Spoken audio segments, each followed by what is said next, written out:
Vemulawada municipal పరిధి కోనాయిపల్లెలో ప్రమాదవశాత్తు తాటి చెట్టుపై నుండి పడి బావుపేట రామస్వామి అనే గీత కార్మికునికి తీవ్ర గాయాలయ్యాయి.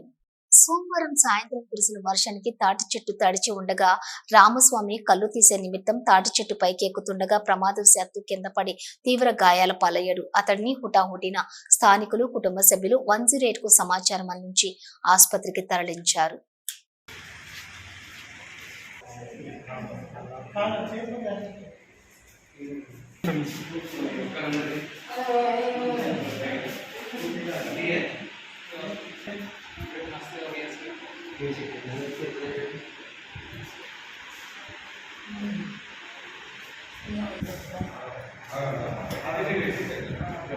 మా కొనాయపల్లి గ్రామానికి చెందిన దుర్గా రామస్వామి అన్న తను తాడి చెట్టు ఎక్కి తాడి చెట్టు ఎక్కి పని చేసేటప్పుడు కింద పడి కాలు దిగింది. మన వేనాడు ఏరియా జరిగింది.